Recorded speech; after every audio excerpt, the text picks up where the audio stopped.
Hey guys, like Charlie Ware here, coming to you live again. You're a natural pain doctor as well as chronic disease specialist as well. Coming to you live again, explaining just, when I'm giving this information, I'm not diagnosing, I'm not saying, go run out and buy all this stuff right off. I'm just saying that these are just some of the essential things that I think any kid should definitely have.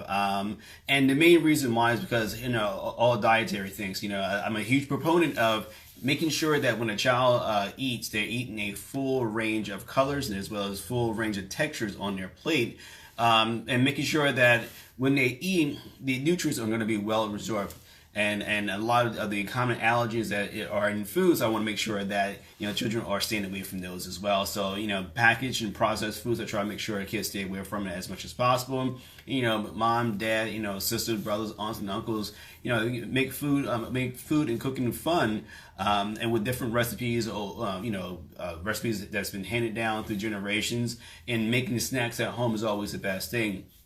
In today's fast-paced life, it's kind of hard for us to really get into a routine of being able to eat the way we want to, or prepare their foods, how we want to. So one reason why I say some sort of supplementation for children is always necessary. And again, I'm not just talking about any chronic pain or chronic disease type situation right now. I'm saying in a general sense what I think most kids should definitely have in their system. And the first one I think should always be a probiotic.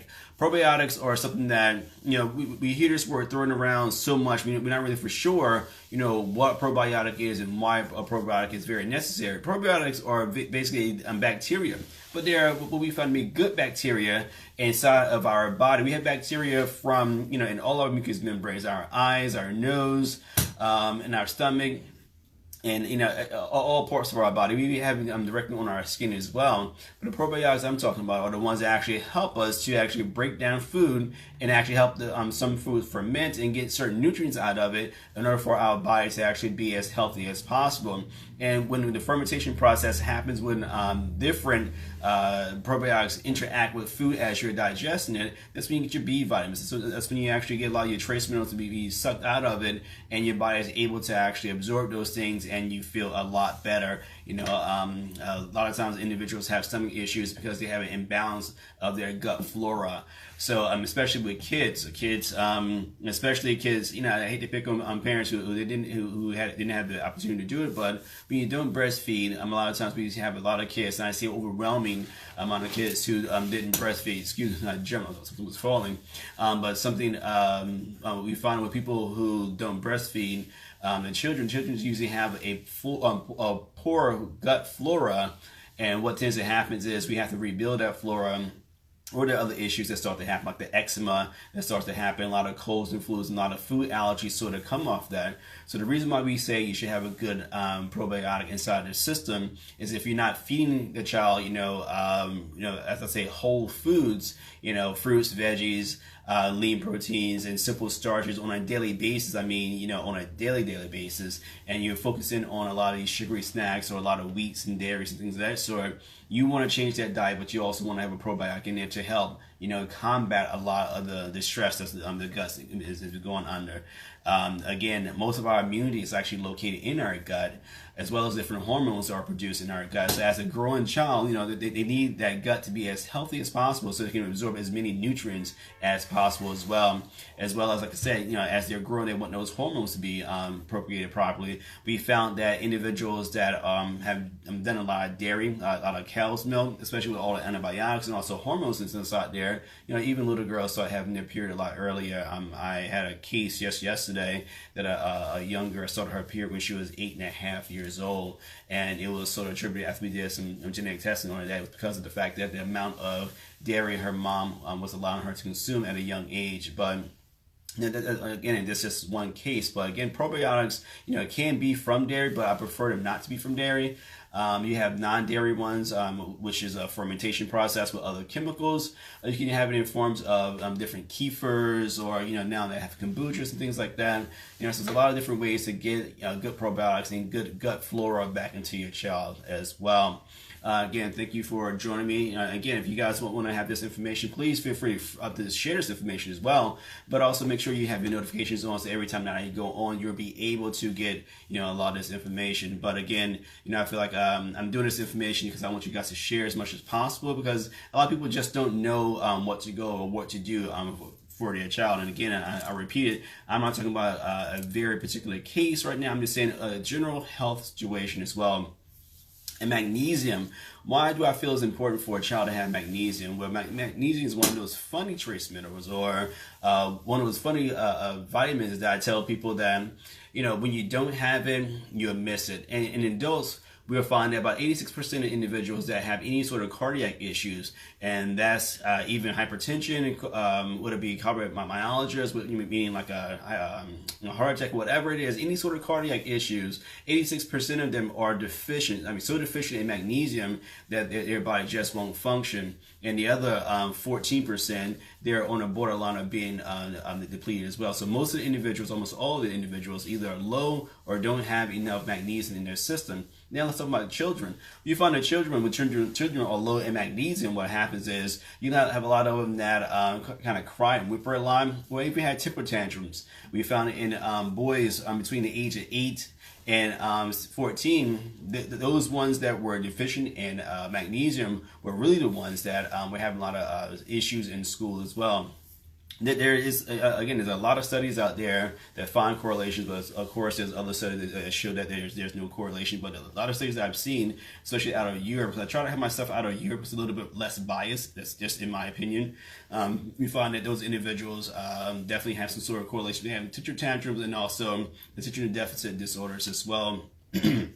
Because again, they also are able to sleep a lot more efficient because their body's a lot more rested and their brain's a lot more rested as well. So magnesium, like I said before, we already know that when someone has a cramp in their leg, we tell the person to have some potassium and also magnesium, so it helps to break those bonds.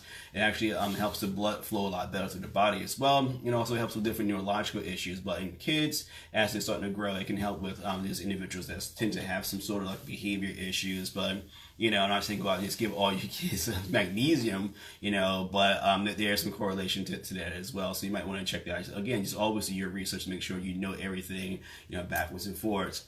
The next one that I always tell patients, you got to have good oils in their system, especially since a lot of times that we're not giving our bodies or giving good oils. I'm real big on the fish oils, but more importantly, the DHA or the mega oils, omega-3, or if you get something that has omega-3 all the way through 12, it's phenomenal.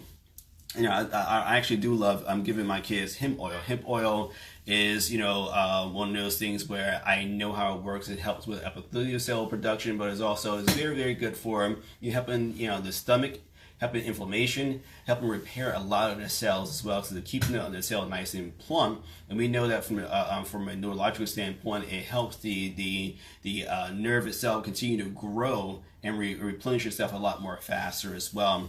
It's been linked to increased intelligence. It's been linked to definitely anti-inflammatory properties over and over and over again. And if you're talking from a blood standpoint, it definitely helps the arteries and veins grow and help maintain a healthy flexibility as well. So something that I love to have in my kids' diet and a lot of my patients. Most of my kids that I see in pediatric cases, I definitely have them on a good one if their body can actually handle it.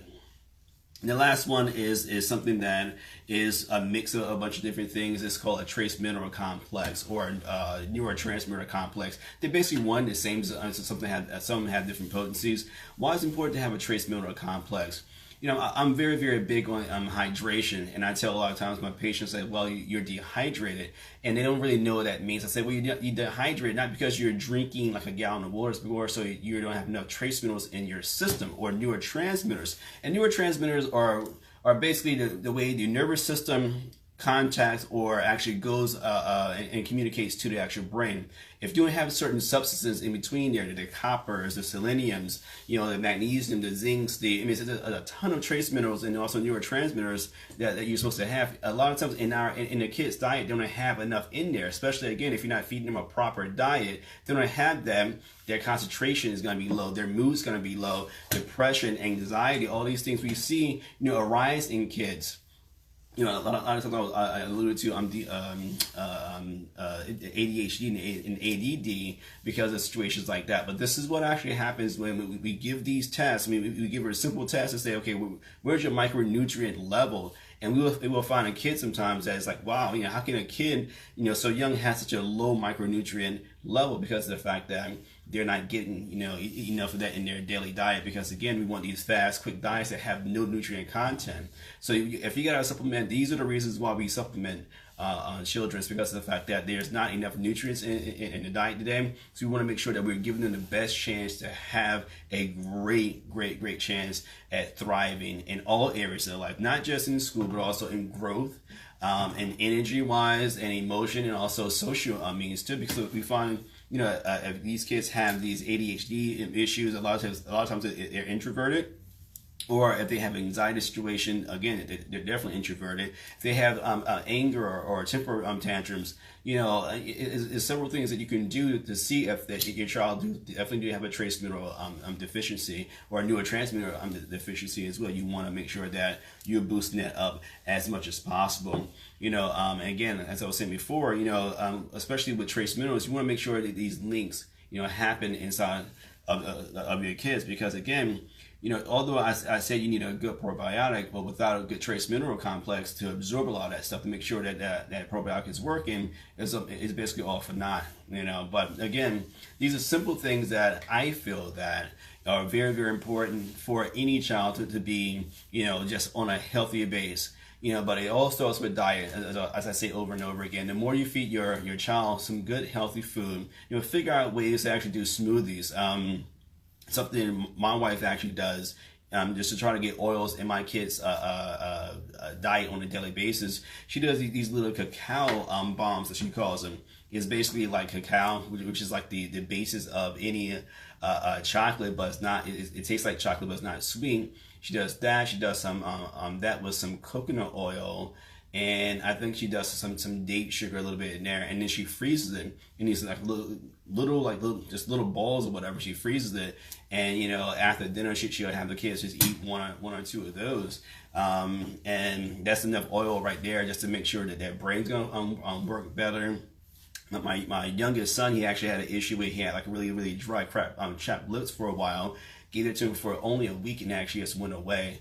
My oldest son was having like some anxiety issues just from school or whatever, and we were noticing that he wasn't taking his vitamins as we were asking him to. He was like hiding them and we were just throwing them away.